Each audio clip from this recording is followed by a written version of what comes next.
दिवाळी फराळ सिरीजमधील आज आपण खुसखुशीत अशी भाजणीची चकली बनवतोय। ही चकली पहा, काय मस्त अशी काटेरी बनवून तयार झालेली आहे। रंग तर अप्रतिमच आलेला आहे। मस्त अशी चकली इथे बनवून तयार होते, खुसखुशीत बनते, त्याशिवाय अजिबात तेलकट होत नाही, तेलामध्ये विरघळत नाही आणि बनवतानाही तुकडे पडत नाहीत।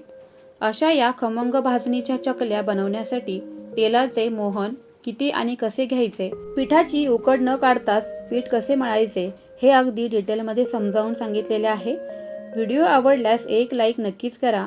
माझ्या सर्वच रेसिपीज तुम्हाला जर का आवडत असतील, तुम्ही आवडीने पाहत असतील तर मग चॅनेलला नक्की सबस्क्राईब करा। चला तर पटकन वेळ न घालवता रेसिपीला सुरुवात करूयात। कालच्या व्हिडिओमध्ये आपण चकलीची भाजणी अगदी डिटेलमध्ये व्हिडिओ पाहिलेला आहे, तर तीच ही भाजणी इथे मी गिरणीमधून दळून आणलेली आहे। आता ही भाजणी किती घ्यायची किंवा पीठ किती घ्यायचं याचंही अगदी प्रमाण मी तुम्हाला मोजूनच दाखवते। आजच्या ह्या चकल्या बरोबर आपण 1 किलोच्या भाजणीमध्ये बनवणार आहोत, म्हणजे 1 किलो भाजणीच्या आपण चकल्या आज बनवणार आहोत। तुमच्याकडे जर का असं बाउल वगैरे नसेल किंवा वजन काटा नसेल तर तुमच्या घरातील कुठल्याही पद्धतीची एखादी वाटी घ्या किंवा अशा प्रकारचं भांडं घ्या। त्या भांड्याने, अशा मोठ्या भांड्याने मोजलं तर इथे 2.5 भांडं हे भरलेलं आहे, किंवा मग वाटीने जर का मोजायला गेलो तर बरोबर 7 वाट्या इथे मी हे पीठ घेतलेलं आहे। आता माझ्या ह्या भांड्यामध्ये एकाच वेळेला पीठ मावत नाहीये, त्यामुळे इथे मी 2 ते 3 वेळा हे पीठ मोजून घेतलेलं आहे। अगोदर मी 400 ग्रॅम घेतलं, त्यानंतर पुन्हा इथे मी 400 ग्रॅम हे पिठाचं असं वजन करून घेते आणि त्यानंतर मी इथे पुन्हा 200 ग्रॅम असं पीठ हे मोजून घेणार आहे। म्हणजे मी बरोबर अगदी परफेक्ट प्रमाण 1 किलोचं भाजणीचं पीठ घेतलेलं आहे इथे, म्हणजे मग तुम्हालाही कोणत्या पद्धतीचं कन्फ्युजन राहणार नाही। आता हे जे बाकीचं उरलेलं पीठ आहे ना, तर ते आपण थालीपीठ बनवण्यासाठी किंवा मग जे आपण भाजणीचे वडे बनवतो तर त्यासाठी हे पीठ वापरायचं आहे। भाजणी छान खमंग भाजल्यामुळे पीठ अगदी 6 महिने अजिबात खराब होत नाही, हवाबंद बरणीमध्ये आरामशीर टिकतं। चकली बनवण्यासाठी तेलाचे मोहन किती घ्यायचे तेही तुम्हाला इथे मी सांगते।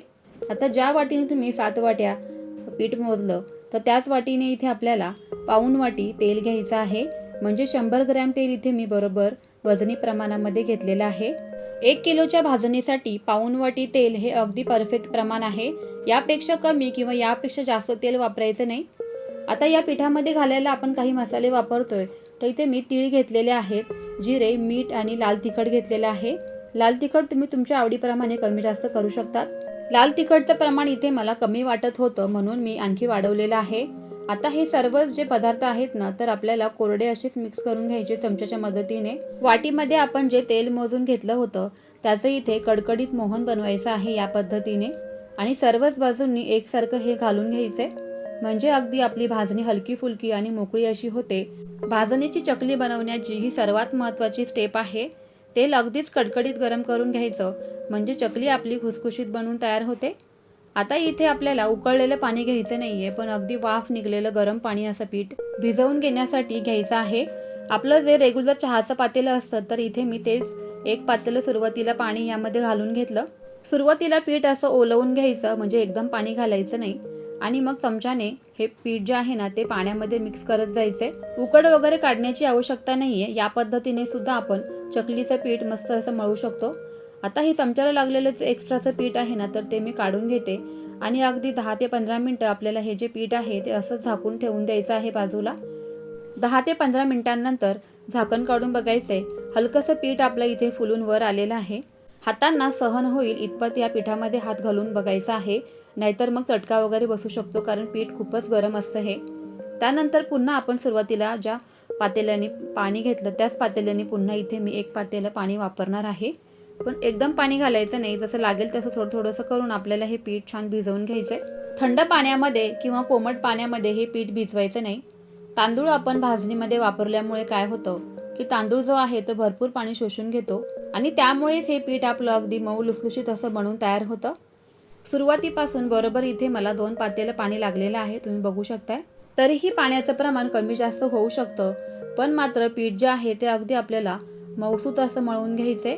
घट्टसर आपल्याला असंच हे पीठ भिजवून घ्यायचंय, खूप जास्त पातळही बनवायचं नाही, म्हणूनच मी तुम्हाला इथे चहाचे 2 पातेल्यांचं प्रमाण सांगितलेलं आहे। चकली साच्यामध्ये प्लेट लावताना लक्षात ठेवायची गोष्ट एवढीच की जी करकरी बाजू आहे ती बाहेरून करायची आणि मऊ बाजू जी आहे ती आतमधून करायची, असं केल्यामुळे चकली अतिशय काटेरी बनून तयार होते. असं केल्यामुळे मस्त अशी काटेरी चकली बनून तयार होते. चकली साचा इथे मी सेट करूनच घेते.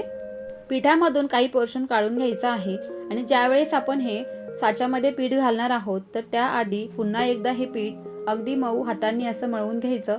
म्हणजे काय होतं ना, आपली चकली बनवताना अगदी या पिठाचे तुकडे वगैरे पडत नाही आणि मग असं केल्यामुळे चकली साच्यामधून बाहेर येताना अगदी एकसारखी या स्वरूपामध्ये बाहेर येते.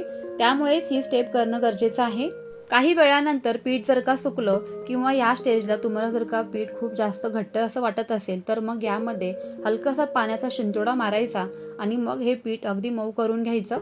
शक्यतो जेवढं पीठ आपल्याला आवश्यक आहे तेवढं पीठ काढून घेतल्यानंतर उरलेल्या पिठावरती एखादा ओला असा नॅपकिन तुम्ही झाकण म्हणून ठेवू शकता किंवा मग एखाद्या पातेल्यामध्ये हे पीठ ठेवून द्या आणि त्यावर झाकण ठेवून द्या. मग काय होईल की हे पीठ अगदी सुकणार नाही किंवा हवेने कोरडंही पडणार नाही. मावेल तेवढं पीठ या मी साच्यामध्ये घालून घेतलेलं आहे. हे पीठ मी असंच बाजूला झाकण ठेवून देते म्हणजे आपलं पीठ इथे सुकणार नाही.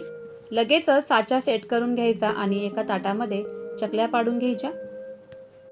साच्यामधून चकली पाडून घेत असताना साचा जो आहे ना तो खूप जास्त उंचावर धरायचा नाही. ताटाच्या लेवललाच आपल्याला हा जो साचा आहे तो धरायचा आहे. म्हणजे काय होतं ना की ह्या पिठाचे तुकडे वगैरे पडत नाही. नाहीतर काय होतं ना बऱ्याच वेळेला की आपण साचा असा उंचावर धरतो आणि मग चकलीमध्ये खूप जास्त अंतर पडतं आणि मग चकली तुटून जाते. तर ही स्टेपसुद्धा अगदी महत्त्वाची आहे चकली पाडताना. चकली बनवताना सुरुवातीची जी आतली बाजू आहे आणि नंतरची शेवटची जर टोक आहे ना तर ते जुळवून घ्यायचं. म्हणजे या चकल्या कढईमध्ये गेल्यावर उलत नाहीत किंवा त्यांचे जे टोकं आहेत ना तर ते तेलाच्या उष्णतेने ओपन होत नाहीत.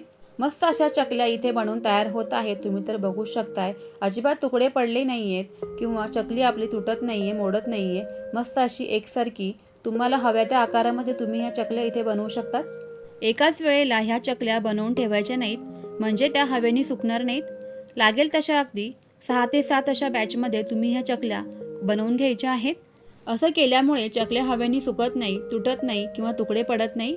तर ही स्टेपसुद्धा अगदी गरजेचीच आहे. चला तर 6 ते 7 चकल्या एका वेळेला बनवून घेऊयात. चकली तर बनवून तयार झाली. चला तर लगेच तळूनही बघूयात. मस्त अशी काटेरी चकली आपली इथे बनवून तयार झालेली आहे. तेल गरम झालं की नाही ते कसं ओळखायचं तर यामध्ये पिठाचं काही पोर्शन घालायचं आहे. टाकलेलं पीठ लगेचच तरंगून वरती आलं की समजायचंय तेल अगदी परफेक्ट तापलेलं आहे. खूप कमी तेल तापवायचं नाही, कडकडीत तेल आपल्याला इथे तापवायचं आहे म्हणजे चकली तेलामध्ये विरघळत नाही. ही स्टेपसुद्धा अगदी महत्त्वाची आहे.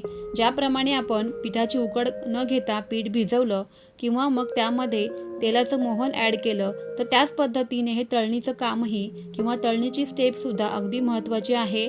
कडकडीत तेल इथे आपल्याला गरम करून घ्यायचं आहे. असं केलं नाही तर तेलाचं तापमान जर का थंड असेल किंवा तेल तापलं नसेल तर चकली इथे तेलामध्ये विरघळू शकते. इथे तुम्ही ही स्टेप लक्षात ठेवायची आहे आणि त्यानंतरच यामध्ये चकल्या घालायच्या आहेत. एकाच वेळेला खूप जास्त चकल्या कढईमध्ये घालायच्या नाहीत. मावेल तितक्या अशा सुटसुटीत ह्या चकल्या तेलामध्ये घालून घ्यायच्या आहेत. घातल्याबरोबरच उलटण्याची घाई करायची नाही. अगदी आपल्याला गॅस सुरुवातीपासून मीडियमच ठेवायचा आहे. मीडियम गॅस ठेवल्यानंतर कुठेही हलवायचा नाही, कमी करायचा नाही किंवा वाढवायचा नाही. मीडियम गॅसवरतीच आपल्याला ह्या ज्या चकल्या आहेत त्या सुरुवातीपासून शेवटपर्यंत तळून घ्यायच्या आहेत. 3 ते 4 मिनिटाचा वेळ एका बॅचला तळण्यासाठी द्यायचा आहे. आता इथे मी तुम्हाला आणखीन एक महत्त्वाची स्टेप सांगते. ते म्हणजे चकल्या अगदी शेवटपर्यंत आपण ज्यावेळेस करत असतो किंवा तळून घेत असतो ना तर त्यावेळेस काय होतं की हे जे तेल आहे तर त्याचा रंग हलकासा बदलून जातो. म्हणजे लालसर रंगावरती हे तेलाचं जे रंग आहे तो येऊन जातो. त्याच्यानंतर तुम्ही काय करायचे की हे तेल जे आहे ना ते चेंज करायचं आहे. म्हणजे बदलून दुसरं तेल घ्यायचं आहे आणि पहिलं अगोदरचं जे कढईतलं तेल आहे ना तर ते तुम्ही भाजी बनवण्यासाठी वापरू शकतात. चला तर बोलता बोलता चकल्याही तयार झाल्या. मस्त अशा खमंग, खुसखुशीत आणि तेलकट न होणाऱ्या चकल्या इथे आपल्या बनवून तयार झालेल्या आहेत. तुम्हाला जर का आजचा व्हिडिओ आवडला असेल तर तुमच्या फ्रेंड्स आणि फॅमिलीसोबत जास्तीत जास्त हा व्हिडिओ शेअर नक्की करा. म्हणजे त्यांनाही अशा छान छान रेसिपीज बनवता येतील. अजिबात तेलकट न होणारी काटेरी अशी चकली आपली बनवून तयार झालेली आहे. चकली अतिशय खमंग आणि खुसखुशीत अशीच बनलेली आहे. तुम्हीही मी सांगितल्याप्रमाणे साहित्यांचं प्रमाण घ्या, टिप्सचा वापर करा आणि मस्त अशी चकली बनवा. चला तर मग फ्रेंड्स पुन्हा भेटूयात. तोपर्यंत always keep smiling and keep cooking. Bye bye.